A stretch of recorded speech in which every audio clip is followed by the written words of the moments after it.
Selamat petang, salam sejahtera. Terima kasih karena bersama dengan saya di Nazilin Unity Channel. Akhirnya Sanusi bertemu ruas, buku bertemu ruas. Disangkakan Sanusi bakal tidak ditentang, akhirnya dapat tentangan yang ditunggu-tunggu oleh beliau.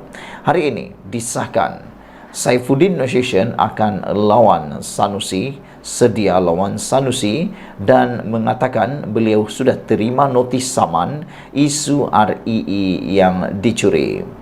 Ketua Setiausaha Sekretariat Perpaduan Nasional Datuk Seri Saifuddin Nasution Ismail mengesahkan telah menerima notis undang-undang daripada Menteri Besar Kedah Datuk Seri Muhammad Sanusi Maknor susulan pendedahan isu kecurian unsur nadir bumi REE.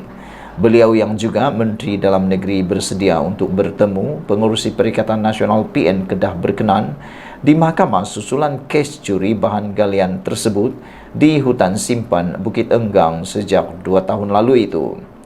Malah, Saifuddin menegaskan lagi kenyataannya sebelum ini bahawa REE telah dicuri di kompartmen milik Perbadanan Menteri Besar Kedah MBI di hutan simpan Bukit Enggang Sik. Sanusi dah hantar surat saman kat saya. Tak ada masalah, saya hantar peguam saya jawab balik. Mai kita lawan di mahkamah, kata Saifuddin. Saya kata REE dicuri, nokta, tegas bekas ahli Parlimen Kulim Bandar Baharu itu. Saifuddin berkata demikian ketika berucap pada Majlis Pengenalan Calon dan Pelancaran Manifesto Perpaduan Kedah di dataran Laguna Merbuk Sungai Petani malam tadi. Turut hadir Pengerusi BN Kedah, merangka Pengerusi bersama Majlis Pimpinan Perpaduan Negeri Datuk Seri Mazir Khalid, Pengerusi Pakatan Harapan PH Kedah Datuk Mahfuz Umar dan bekas ahli Parlimen Permatang Pau Nurul Izzah yang juga anak sulung Perdana Menteri Datuk Seri Anwar Ibrahim. Dalam majlis yang dihadiri ribuan penyokong kerajaan perpaduan itu, manifesto bersama dengan 4 teras utama sebagai tawaran kepada rakyat Kedah juga telah dilancarkan. 4 teras itu adalah reformasi politik dan urus takbir yang telus, pembangunan dan pengurusan ekonomi yang progresif, pembangunan sosial yang harmoni, serta pengurusan sumber hasil yang mampan. Saudara-saudara sekalian, ini memang amat-amat mengejutkan kita semua apabila apa yang disangkakan boleh kemenangan kepada Sanusi dengan mudah, akhirnya Saifuddin kata dia sedia untuk melawan Sanusi di mahkamah. Menjadi persoalan petang ini ialah apakah yang akan berlaku selepas ini? Adakah ada yang antara mereka yang akan menarik diri ataupun akan mengambil keputusan menyelesaikan saja perkara ini di luar mahkamah, ataupun adakah ianya akan berterusan di mahkamah? Secara pribadi, saya bersetuju kalau kes ini benar-benar dibawa di mahkamah supaya dapat membentuk atau menentukan siapa sebenarnya yang salah dan siapa sebenarnya yang betul.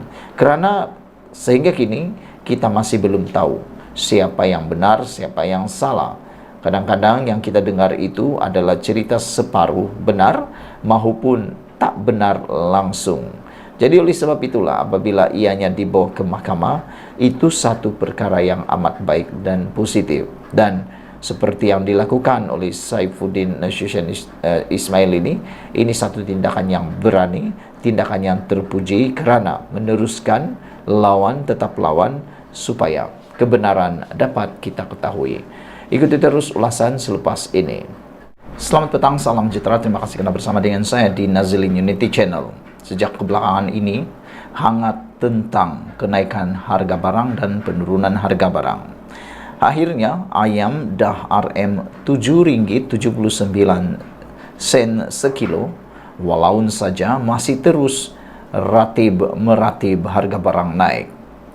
Harga barangan asas yang dikawal kerajaan tidak naik pun, tetapi penyokong pembangkang yang digelar walaun masih terus mendakwa harga barangan melambung. Kerajaan Perpaduan terbukti komited mengawal dan memantau 43 jenis barangan kawalan dengan satu pun tidak naik setakat ini. Malah, harga ayam runcit contohnya pada ketika ini masih di bawah harga kawalan maksimum yang ditetapkan, yaitu RM9.40 sekilogram. Menerusi perkongsian di laman Facebook, Menteri Komunikasi dan Digital Fahmi Fadzil mempersoal dakwaan sesetengah pihak kononnya harga barang naik. Ayam RM RM7.79 sekilogram dah ni. Tang mana barang naik bidasnya. Dalam hantaran sama, Fahmi turut berkongsi harga ayam yang dimuat naik di laman Facebook Maidin Malaysia semalam. Kini harga ayam standard hanya RM7.79 sekilo. Sah di cawangan Maidin di Semenanjung je, tulis Maidin Malaysia. Sebelum ini pun warganet berkongsi harga ayam segar di kawasan masing-masing yang menunjukkan perbezaan ketara semasa pentadbiran Kerajaan Perikatan Nasional PN. Sebelum tertubuhnya Kerajaan Perpaduan susulan pilihan raya umum ke-15 PRU15 pada November tahun lalu, rakyat terutamanya golongan B40 dan M40 tertekan dengan lonjakan mendadak harga bahan makanan terutama barang basah. Sekitar awal April 2021 lagi, iaitu menjelang Ramadan, penternak dilapor mula menaikkan harga sekaligus, menyebabkan peniaga tidak mempunyai pilihan untuk menaikkan harga runcit ayam. Kenaikan harga ayam berlaku banyak kali dan mencanak, sehingga RM14 sekilogram didorong antara lain faktor peningkatan kos operasi pengeluar termasuk kenaikan harga dedak. Selain itu, pengeluar ketika itu dilapor masih bergelut mengisi tenaga kerja asing di ladang-ladang ternakan ayam selepas akibat pandemik COVID-19. Walau bagaimanapun, pemimpin PN dilihat tidak cakna dengan bebanan dihadapi rakyat ekoran kenaikan harga bahan makanan. Pemimpin PAS Datuk Dr. Nik Muhammad Zawi Saleh yang ketika itu adalah Timbalan Menteri Pertanian dan Industri Makanan 2 menganggap harga ayam ketika itu masih rendah. Dia malah menyifatkan ayam dijual paling murah di negara ini berbanding negara-negara jiran, selain menafikan kenaikan harga ayam di pasaran berpunca daripada dominasi kartel. Bukan sahaja ayam dan barangan basah lain seperti sayuran naik harga semasa kerajaan PN, minyak masak di pasaran juga naik mendadak puluhan ringgit. Saudara-saudara sekalian, berkaitan dengan itu, pada 14 Julai, cerita tentang harga ayam segar makin murah, zaman PN cecah hingga RM14 sekilogram. Harga ayam segar menunjukkan penurunan sehingga RM8.99 sekilogram berbeza semasa pentadbiran Kerajaan Perikatan Nasional PN. Seorang pengguna Najib Bakar hari ini berkongsikan situasi yang dapat meringankan beban kos sara hidup rakyat itu. Harga ayam turun di pasaran Hero. Sebelum ini RM9.39 sekilogram. Hari ini dah jadi RM8.99. Katanya merujuk pada harga barang makanan tersebut di pasar yang mempunyai 30 cawangan di seluruh Semenanjung Malaysia itu. Beliau juga berpendapat harga bekalan ayam masih rendah semasa Kerajaan Perpaduan ini tidak seperti tahun lalu yang melonjak berbelas ringgit sekilogram. Apapun, kedua-dua harga ini murah dari zaman PN yang cecah RM12 hingga RM14 sekilo, katanya menerusi hantaran di Facebook kedai apa turun harga hari ini ke Tuhar. Hal sama dikongsikan oleh seorang pengguna yang juga peniaga makanan, Siti Aisyah. Ayam dah turun lagi 1 kilogram RM8.50, kata pembekal kepadanya. Sebelum tertubuhnya Kerajaan Perpaduan susulan PRU15 pada November lalu, rakyat terutamanya golongan B40 dan M40 tertekan dengan lonjakan mendadak bahan makanan terutama barang basah. Sekian dulu untuk kali ini. Jangan lupa tinggalkan komen anda untuk isu kali ini, iaitu harga ayam segar makin murah, zaman PN cecah hingga RM14 sekilogram, dan isu pertama tadi iaitu ayam dah RM7.79 sekilogram, walau saja terus meratib harga barang naik. Kita jumpa lagi. Bye-bye. Selamat malam, salam sejahtera. Terima kasih kerana bersama dengan saya di Nazilin Unity Channel. Ini pendedahan yang paling mengejutkan dan mengecewakan Azmin Ali daripada penganalisis. Prestasi merosot Azmin hanya liability buat Perikatan Nasional, kata Amiruddin. Apa pendapat kamu semua tentang isu kali ini yang dipetik daripada Malaysia Kini? Prestasi merosot, Azmin hanya dilihat liability buat Perikatan Nasional. Adakah anda juga sependapat dengan Amiruddin yang mengatakan Azmin hanya liability untuk Perikatan Nasional? Menteri Besar Sementara Selangor Amiruddin Syari percaya Azmin Ali tidak akan membuat kesan dan pengaruh besar dalam pilihan raya PRN akan datang. Katanya, ahli Majlis Tertinggi Bersatu itu kini hanya menjadi liability kepada Perikatan Nasional disebabkan prestasinya yang merosot ketika menjadi Menteri Kabinet sebelum ini. Amiruddin berkata hal itu juga terbukti apabila PN tiada kata sepakat mengenai calon menteri besar daripada gabungan itu di Selangor. Ketidakjelasan ini menunjukkan bahawa sebahagian besar pimpinan dan anggota Perikatan Nasional menganggap Azmin sebagai liability kepada gabungan disebabkan prestasinya yang mundur sewaktu menjadi menteri dalam Kerajaan Perikatan Nasional, katanya kepada Malaysia Kini. Amiruddin pada satu ketika pernah dilihat sebagai anak didik Azmin ketika mereka bersama dalam PKR. Bagaimanapun, berlaku pergolakan dalam parti itu menyebabkan Azmin yang ketika itu menyandang jawatan timbalan presiden dan bersama beberapa ahli parlimen lain membuat keputusan keluar parti itu. Langkah yang dikenali sebagai langkah Sheraton itu membawa kepada kejatuhan Kerajaan Persekutuan yang dipimpin Dr. Mahathir Mohamad. Azmin kemudian menyertai Bersatu dan dilantik sebagai menteri dalam Kabinet Perdana Menteri Muhyiddin Yassin. Pada PRU 15, Amiruddin menewaskan Azmin Ali di kerusi Parlimen Gombak yang telah disandangnya selama 3 penggal. Merujuk kepada kemenangannya di Gombak, Amiruddin berkata, orang Gombak sudah menganggap Azmin Ali sebagai liability. Kini, Perikatan Nasional pun berpendirian begitu. Pada Mei lalu, Azmin berkata dia tidak berhasrat untuk bertanding di PRN di Selangor dengan mendakwa mahu memberi laluan kepada pemimpin muda. Bagaimanapun, pemimpin Bersatu itu mengubah pendiriannya bulan lepas dengan mengatakan keadaan semasa menyebabkan terdapat keperluan untuk dia bertanding semula. Bekas Menteri Besar Selangor itu dinamakan sebagai calon PN di Hulu Kelang yang pertama kali dimenanginya pada 1999 semasa kemuncak gerakan reformasi. Di pihak PH pula, Dun Hulu Kelang pernah menjadi kerusi tradisional amanah, tetapi kini akan ditandingi oleh timbalan ketua wanita PKR Juwairia Zulkifli. Semalam Azmin menafikan tuduhan dia lari dari Bukit Antarabangsa yang pertama kali dimenanginya dalam pilihan raya umum 2008. Azmin juga berkata dia terpaksa mengubah fikiran daripada Bersara kerana Bersatu mahu dia bertanding. Parti memberi pendapat bahawa mereka mahu saya bertanding dalam pilihan raya negeri ini, jadi saya akur dengan Presiden dan menjadi pemimpin parti saya untuk menyertai pilihan raya ini, kata beliau lagi. Selamat petang, salam sejahtera. Terima kasih kerana bersama dengan saya di Nazilin Unity Channel. Bantah kartel Azmin, Ketua Armada Bersatu Hulu Selangor letak jawatan dan keluar parti. Begitu malangnya nasib Bersatu Selangor.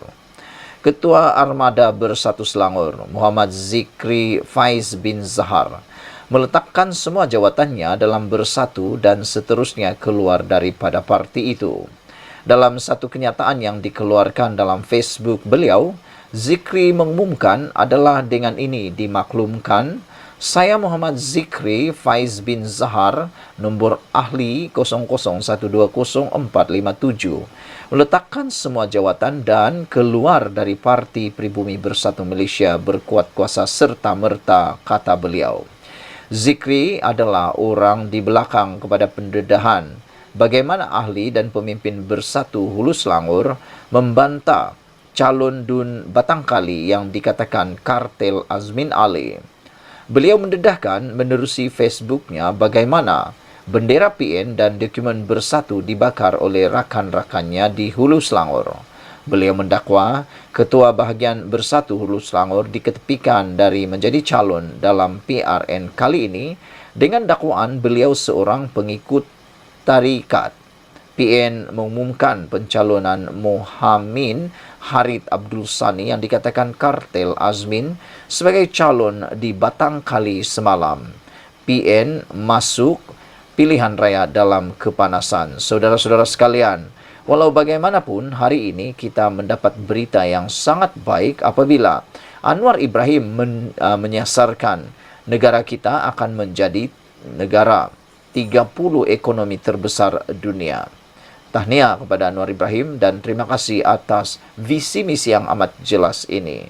Kerajaan menyasarkan Malaysia untuk berada di kedudukan 30 ekonomi terbesar dunia dalam jangka masa sederhana, kata Perdana Menteri Datuk Seri Anwar Ibrahim.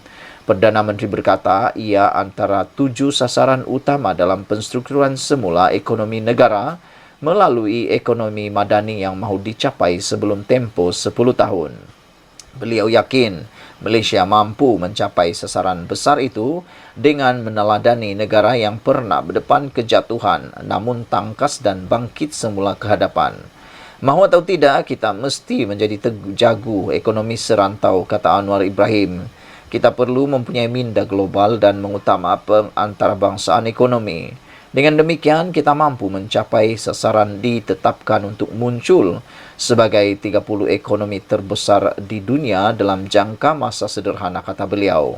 Selain itu, 6 sasaran lain yang mahu dicapai kerajaan sebelum tempoh 10 tahun, termasuklah indeks daya saing global di tangga ke-12 teratas dunia. Ketiga, peratusan pendapatan buruh mencapai 45% daripada jumlah keseluruhan pendapatan. Keempat, kadar penyertaan wanita dalam tenaga buruh mencapai 60%. Kelima, indeks pembangunan manusia di tangga 25 teratas dunia. Keenam, indeks persepsi rasuah di tangga 25 teratas dunia. Dan yang ketujuh, kemampanan fiskal dengan defisit fiskal mencapai 3% atau lebih rendah. Ekonomi madani memperkasa rakyat merupakan wadah mengangkat semula darjat dan martabat negara dengan dua tumpuan utama, iaitu menstruktur semula ekonomi ke arah Malaysia sebagai peneraju ekonomi Asia serta memberi limpahan hasil kepada rakyat untuk menikmati kehidupan yang lebih berkualiti. Anwar berkata ia merupakan sebuah rencana menyeluruh dan teliti bagi menghadapi tantangan pelbagai isu. Sekian dulu untuk malam ini. Jangan lupa ikuti terus ulasan selepas ini. Selamat malam, salam sejahtera. Isu paling hangat dipetik daripada Harapan Daily hari ini ialah periksa apa PAS buat. Berapa luas tanah hutan simpan diberi kepada Tauke, kata Husam. Pengerusi Save Kelantan, Datuk Husam Musa, mengingatkan rakyat negeri itu supaya melakukan semakan terhadap pentadbiran kerajaan yang diterajui PAS. Beliau menegaskan PAS bukannya memperjuangkan Islam seperti yang dicanang, sebaliknya sekadar mahu mendapat kuasa. Sehubungan itu, bekas pengerusi Jawatan Kuasa Perancang Ekonomi, Kewangan dan Kebajikan Negeri Kelantan pada tahun 2008 hingga 2013 itu berkata, keputusan pada pilihan raya nanti berdasarkan pembangunan yang dilakukan. Semata-mata nafsu nak jadi kerajaan, nak jadi menteri, tidak ada kena-mengena dengan fasibilillah, menegakkan nama Allah. PRN ini pilih bagaimana untuk kita membangunkan negeri kita, kata beliau. Kita kena periksa apa PAS buat. Buka buku rekod 5 tahun lalu semasa memerintah Kelantan sebelum memberi amanah untuk 5 tahun lagi. Berapa luas tanah-tanah hutan simpan diberi kepada Tauke-Tauke bukan anak Kelantan dan bukan kaum Melayu, katanya dalam ceramah perpaduan di Jelly baru-baru ini. Sebelum ini, Husam lantang membangkitkan isu tebangan balak secara haram di dalam kawasan hutan simpan kekal di Gua Musang. Mengulas lanjut, beliau menyifatkan PAS hanya menjadikan Islam sebagai senjata politik, bukannya memperjuangkan Islam walaupun apabila dapat menjadi kerajaan. Ditakdirkan Allah PAS jadi kerajaan Malaysia. Menteri Undang-Undang ialah Setiausaha PAS sendiri. Menteri Agama ialah Naib Presiden PAS sendiri. Apa yang telah mereka lakukan dalam memperjuangkan Akta 3455 ini? Berakhir dengan 355 tidak pernah menjadi akta sama ada. Ketika PAS membawa usul persendirian hingga apabila menjadi kerajaan. Takdir Tuhan, kerajaan di anggota PAS jatuh. Sekarang tiada orang cakap pasal RUU 355. Bermakna undang-undang syariah ini di bawah kepimpinan Datuk Ahmad Yaakob hanya dijadikan senjata politik, bukan niat ikhlas untuk melaksanakan undang-undang Islam, kata Husyam lagi. Yang lebih menarik lagi ialah apabila tular di media sosial, siapa kata parti Islam ini jahat itu adalah Dajjal. Itu ucapan daripada seorang wanita dalam kepimpinan PAS. Cuba berfikir, PAS dilihat, cara berfikir PAS dilihat makin parah. Lebih-lebih lagi menghampiri pilihan raya di 6 negeri apabila menggelar pihak yang tidak bersama parti itu sebagai Dajjal. Dipetik daripada Harapan Daily. Fahaman politik melampau itu dibuktikan dengan tularnya sedutan ceramah seorang pemimpin wanita PAS dalam satu majlis di Kelantan. Muslimat PAS berkenan dilihat lantang mengaitkan Dajjal yang akan muncul pada akhir zaman sebagai tanda hampirnya kiamat itu dengan pengkritik PAS. Siapa kata parti Islam tak molek? Siapa kata parti Islam ini jahat? Siapa kata parti Islam ini tak boleh memerintah? Itu adalah Dajjal, kata beliau. Dajjal ini ada banyak pesen jenis, tegasnya. Begitu garang. Menurut pejabat mufti wilayah persekutuan, di antara fitnah terbesar yang akan dihadapi pada akhir zaman adalah kemunculan Dajjal. Dajjal secara umum bermaksud penipu, pembohong dan pendusta yang suka menyebarkan pembohongan sehingga dipercayai oleh orang ramai.